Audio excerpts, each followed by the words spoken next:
नमस्कार विद्यार्थी मित्रांनो, इयत्ता 5वी विषय परिसर अभ्यास भाग 1 पाठ 19 अन्न घटक या पाठाचा आज आपण स्वाध्याय पाहणार आहोत। चला तर मग सुरुवात करूया।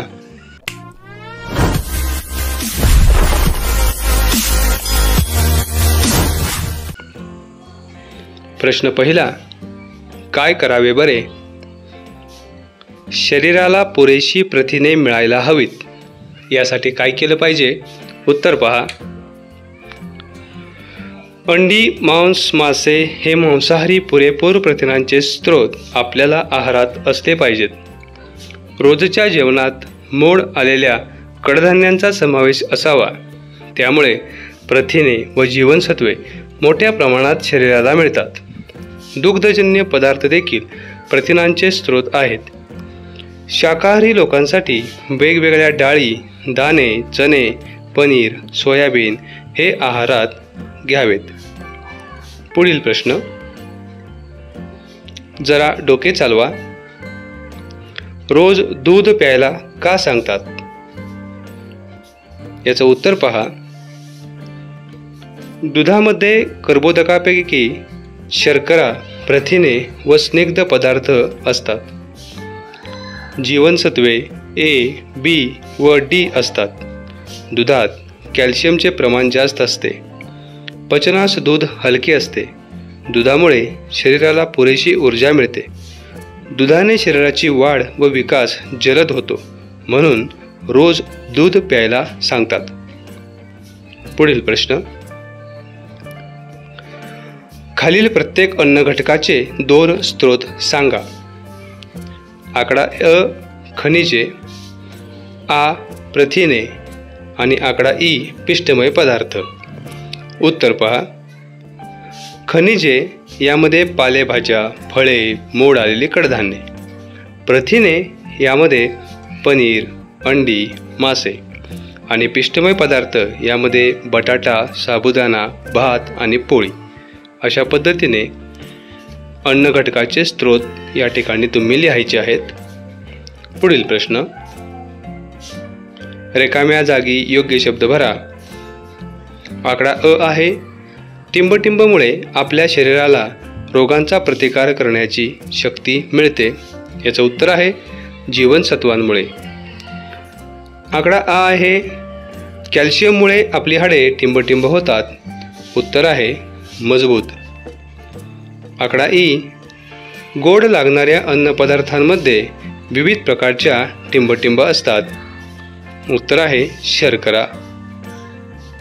आकडा ई, सर्व अन्नघटकांचा योग्य त्या प्रमाणात पुरवठा करणाऱ्या आहाराला टिंबटिंब आहार म्हणतात। उत्तर आहे संतुलित आहार। अशा पद्धतीने रिकाम्या जागा भरा। आता आपण पुढील प्रश्नाकडे जाऊया। प्रश्नांची उत्तरे लिहा। आकडा अ, पिष्टमय पदार्थांच्या पचनातून मिळालेल्या शर्करेचा शरीराला काय उपयोग होतो? उत्तर, शर्करेचे शरीरात मंद ज्वलन होत असते। या ऊर्जेचा उपयोग शरीराच्या विविध कामांसाठी होतो। शरीर गरम ठेवण्यासाठी देखील ही ऊर्जा उपयोगी असते। पुढील प्रश्न, तंतुमय पदार्थांचे स्रोत कोणते? उत्तर, पिठामधील कोंडा, फळांच्या साली, पालेभाज्या, भाज्यांच्या शिरा व साली, धान्ये, कडधान्ये हे सर्व तंतुमय पदार्थांचे स्रोत आहेत। पुढील प्रश्न, कर्बोदके कशाला म्हणतात? उत्तर, शरीराला ऊर्जा देणारे पिष्ट, शर्करा व तंतुमय पदार्थ या तिन्हींना मिळून कर्बोदके असे म्हणतात। पुढील प्रश्न, कुपोषण कशाला म्हणतात? उत्तर, एखाद्या व्यक्तीच्या आहारात काही अन्न घटकांची कमतरता राहिली तर शरीराचे पोषण योग्य होत नाही, याला कुपोषण असे म्हणतात। पुढील प्रश्न, जोड्या जुळवा।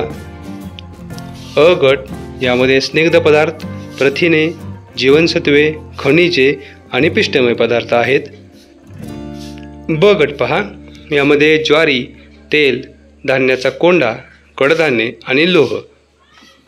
आता आपण यांच्या जोड्या जुळवूया. स्निग्ध पदार्थांची जोडी: तेल, प्रथिने, कडधान्ये, जीवनसत्वे, धान्याचा कोंडा, खनिजे, लोह आणि पिष्टमय पदार्थ ज्वारी. अशा पद्धतीने या जोड्या तुम्ही जुळवून घ्यायच्या आहेत. व्हिडिओ तुम्हाला आवडला असेलच. व्हिडिओ आवडला असेल तर लाईक बटनावरती क्लिक करा. असेच नवनवीन व्हिडिओ पाहिजे असतील तर माझा चॅनल सबस्क्राईब करा. आपण पुढील व्हिडिओमध्ये भेटूया. धन्यवाद.